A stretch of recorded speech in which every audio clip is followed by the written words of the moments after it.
You've made that point.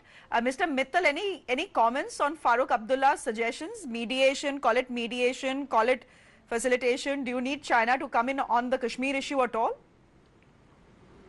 Mr. Abdullah's comment is beneath contempt, and I wouldn't like to dwell on the merit of his comments.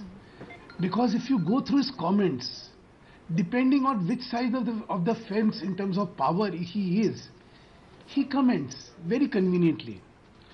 Kashmir is an integral part of India, says Farooq Abdullah on August 30th, 2010. क्या ये तेरे बाप का है? He says on 25th November 2016. Then he says, no, Kashmir is not an integral part of India. This he says on November 16th, 2016. So this man is habitual of speaking obnoxiously with zero consistency. Now, जब ये कहते हैं कि कश्मीर क्या तेरे बाप का है, तो फारूक साहब, आपके बाप क्या कह गए थे मैं आपको पढ़ के सुनाना चाहता हूं, which is very critical, क्योंकि बाप की बात आई है तो बाप का तो बड़ा सम्मान होना चाहिए. ये मेरे सामने is the preamble of Constitution of Jammu and Kashmir. Now, what does it say? It says, we the people of the state of Jammu and Kashmir, having solemnly resolved in pursuance of accession of this state to India, which took place on the 26th day of October 1947, to further define the existing relationship of state with Union of India as an integral part thereof. ये मैं नहीं कह रहा, ये फारूक साहब के बाप कह रहे थे, और फारूक साहब के बाप जो है इसके सिग्नेटरी हैं of the constitution which was signed in 1956. अच्छा, I'll tell you something more interesting. Do you know who else were the signatories of this constitution? Maulana Muhammad Sayyid Masoodi. He was the first signatory of this constitution. Now, who was Masoodi? Masoodi Saab's private secretary was our Sayyid Ali Gilani, the great champion of Hurriyat. Okay. They are the ones who have said Kashmir is an integral part of India. मैं तो नहीं कह रहा, इनके बाप कह रहे थे. ठीक है. Mr. Dar, respond to what Mr. Mittal is saying. Just respond to what Mr. Mittal is saying. I'll give you 30 seconds for that.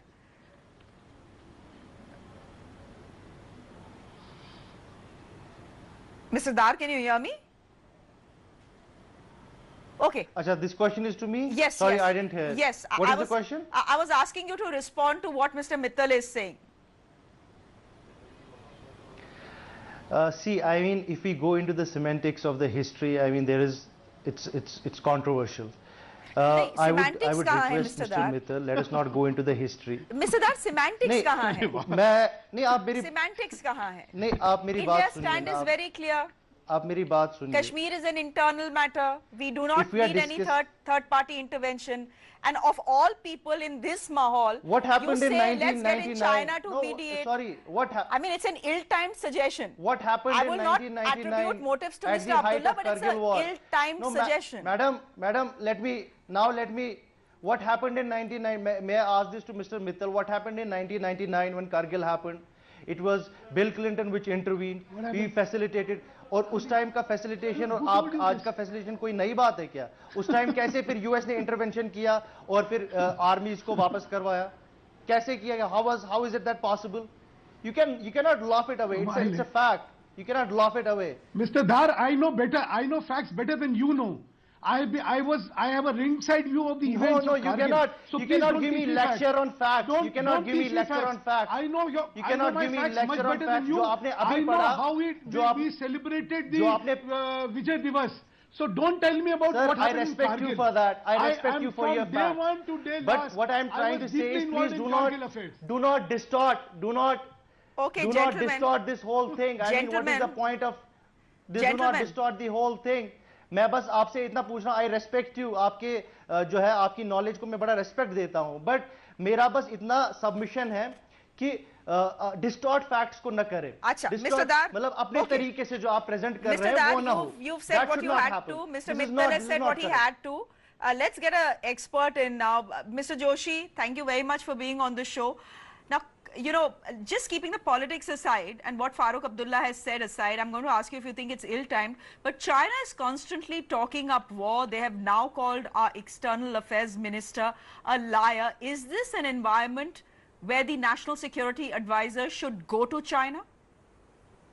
He's scheduled to go there on the 26th of this month. Well, I think most certainly he should go. There is a problem in our relationship with China, and I think this problem is not going to go away if the NSA does not go. So I think it's very important that he should go.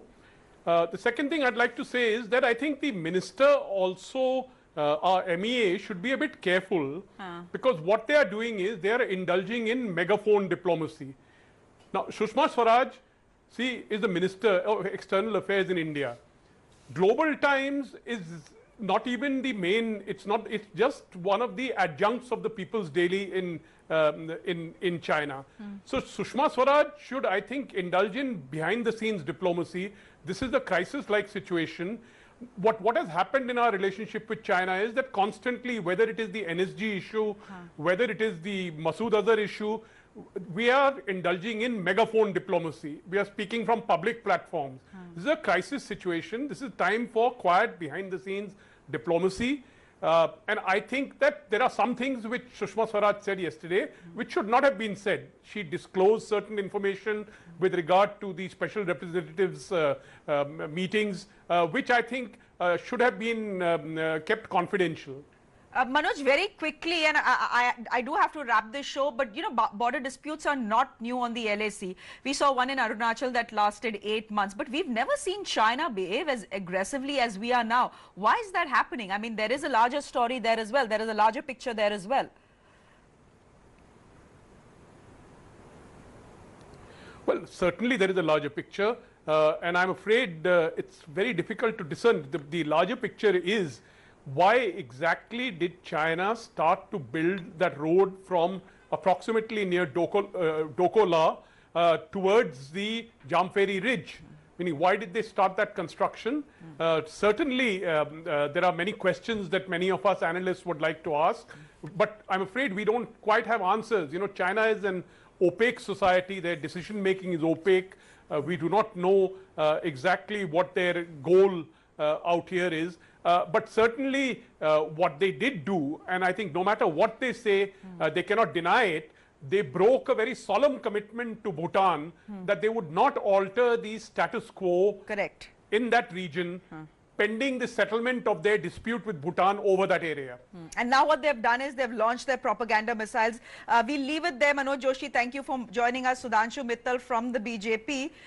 Thanks once again. And Iman Nabidar, who's joining us from New Delhi, spokesperson of the National Conference. Thank you very much for being on the show. With that, it's a wrap on Epicenter this evening. Have a great weekend. Coming up next, India ka smartphone. This is